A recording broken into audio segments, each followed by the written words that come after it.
یہ پھر ایک حکمت کا مضمون ہے بہت گہرا، اور اس میں چاہیے کہ لوگ ایک دوسرے سے آگے نکلنے کی کوشش کریں۔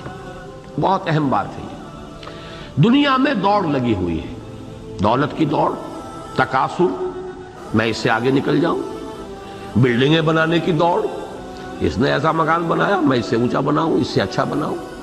وائٹ ہاؤس سے کم تو اب رہے نہیں لوگ، جو ہے چاہے 10 مرلے کا مکان بنائیں گے اس کا فرنٹ وائٹ ہاؤس کا بنا ہوا ہوگا۔ یہ لوگوں کی کم ظرفی اور کمینگی کا عالم ہے۔ در حقیقت وہ اپنا ظرف کی چھوٹائی کو ظاہر کرتے ہیں، لیکن دوڑ اس سے کی ہے، دنیا کی دوڑ ہے، اس میں لگے ہوئے ہیں۔ فرمایا دوڑ کرنی ہی ہے تو اس میں کرو، یہ نعمت، یہ کامیابی، فی ذالک فلیتنافس المتنافسون۔ دیکھیے اس میں ایک انسان کی طبیعت اور اس کی سرشت جو ہے اس کی حقیقت کو لیا گیا۔ انسان میں یہ مادہ ہے، وہ آگے نکلنا چاہتا ہے، ایک دوسرے سے آگے نکلنا، یہ انسان کے اندر ہے مادہ، جس کے اندر جو جتنا زیادہ، ایک ہے مردہ قسم کے لوگ زندہ ہیں لیکن مردوں کی طرح کہ ان کی بات میں نہیں کر رہا، جو زندہ لوگ ہیں ان کے اندر مادہ ہے مسابقت، آگے بڑھو۔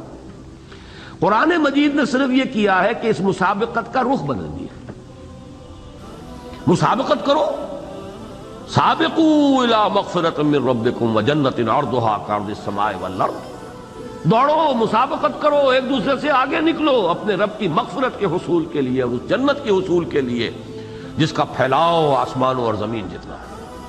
دوڑو، لگو آگے، ایک دوسرے سے آگے بڑھنے کی کوشش کرو۔ مسابقت صحابہ میں بھی تھی۔ جب غزوہ تبوک کے موقع پر حضور نے فرمایا ہے کہ لاؤ بھائی، اس وقت ضرورت ہے اب اللہ کے دین کے لیے، بہت بڑی طاقت سے مقابلہ ہے، بہت دور جانا ہے، سواریاں چاہیے، رسد چاہیے، اسلحہ چاہیے، جو کچھ لوگ لا سکتے ہو لاؤ۔ حضرت عمر فرماتے ہیں کہ اس وقت اتفاقاً میرے پاس بہت سی دولت تھی، اور میں نے یہ سوچا کہ اس موقع پر تو میں ابو بکر سے بازی لے جاؤں گا۔ معلوم ہوا کہ مسابقت تھی کہ نہیں تھی، آگے نکلنے کا اچھا جذبہ ہے، برا جذبہ نہیں، نیکی میں، بھلائی میں، خیر میں۔ جب حضور فرماتے تھے کہ کل میں جھنڈا اس کو دوں گا، اب وہ سب کے سب لوگ جو ہیں وہ ان کے دلوں کے اندر ایک تمنا ہوتی تھی، کس کو دیکھتے، دیکھیے حضور دیتے، اللہ مجھے اس قابل بنائے کہ حضور وہ جھنڈا مجھے عطا فرمائے۔ اس جذبے میں کوئی شے بری نہیں ہے، نیکی میں مسابقت کرو۔ یہ دوسری بات ہے کہ وہ تو معاملہ یہ ہوا کہ جتنی کچھ دولت تھی حضرت عمر آدھی لے آئے، حضرت ابو بکر آئے تو وہ سب کچھ گھر میں جھاڑو پھیر کر لے آئے تھے۔ صدیق کے لیے ہے خدا کا رسول بس، پروانے کو چراغ ہے، بلبل کو پھول بس، اور صدیق کے لیے ہے خدا کا رسول بس۔ حضرت عمر فرماتے ہیں کہ اس دن میں نے جان لیا کہ ابو بکر سے بازی لے جانا ممکن نہیں۔ تو مسابقت تو ہے، مسابقت، آگے بڑھو، لیکن کس چیز میں؟ جنت کا حصول، وہ رحیق مختوم، وہ جنت کی نعمتیں، وہ اللہ کا دیدار، بجائے اس کے کہ محجوب ہو کر رہ جاؤ، جہنم میں جھونکے جاؤ۔ تو تنافس جو ہے، نفس ہے سانس، تنافس ہے سانس میں مقابلہ، تفاعل، باب تفاعل سے تنافس۔ دوڑتے ہیں تو ہانپتا ہے آدمی، یہ در حقیقت وہ نقشہ کھینچا گیا، دوڑ میں ایک دوسرے سے آگے نکلتے ہیں۔ وَلِكُلٍّ وِجْهَةٌ هُوَ مُوَلِّيهَا فَاسْتَبِقُوا الْخَيْرَاتِ، ہر ایک کے لیے کوئی نہ کوئی رخ ہے جس کی طرف کہ اس نے اپنا رخ کیا ہوا ہے اور ادھر دوڑ رہا ہے۔ تو اے مسلمانوں، تم دوڑ لگاؤ نیکیوں کی طرف، خیرات کی طرف، حسنات کی طرف، بھلائیوں کی طرف۔ فاستبقوا الخیرات، دوڑو۔ نستبقوا سورہ یوسف میں بھی آیا ہے، حضرت یوسف کے بھائیوں نے آ کے حضرت یعقوب سے یہی تو کہا تھا کہ ہم چلے گئے تھے دوڑ کا مقابلہ کرنے کے لیے، پیچھے بھیڑیا کھا گیا یوسف کو۔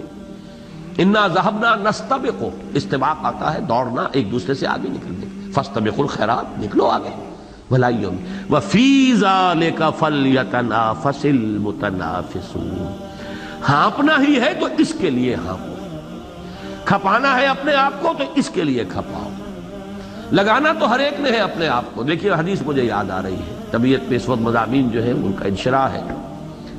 حضور نے فرمایا کل نفس یغدو فبائع نفسہ، ہر انسان جو ہے صبح جب اسے ہوتی ہے وہ شام تک اپنے آپ کو بیچتا ہے، صلاحیت، محنت، ذہانت بیچ رہا ہے،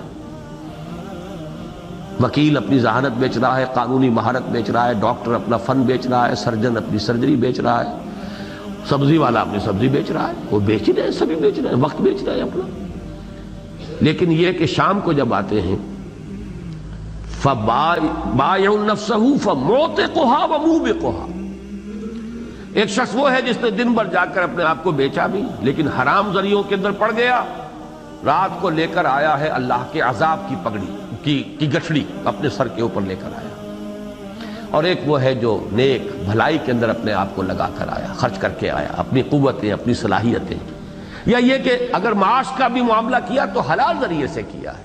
فموتقها، وہ گویا کہ جہنم سے رہائی کا پروانہ لے کر آیا ہے، دونوں آ رہے گھروں کو، لیکن یہ کہ وہ لے کر آیا ہے گناہوں کی گٹھڑی، وہ لے کر آیا ہے عذاب جہنم کی گٹھڑی اپنے سر کے اوپر، یہ لے کر آیا ہے جہنم سے رہائی کا پروانہ۔ دونوں کو جان تو کھپانی ہے، یہ جو دونوں کو جان کھپانی ہے یہ ہے اگلی سورت کا مرکزی مضمون، یا ایھا الانسان انک کادح الی ربک کدحا فملاقیہ، اس پر تفصیلی گفتگو وہاں ہوگی۔ یہاں فرمایا وفی ذلک فلیتنافس دین کی بات پھیلانا صدقہ جاریہ ہے، ثواب کی نیت سے ویڈیو کو شیئر ضرور کیجیے۔ جزاک اللہ۔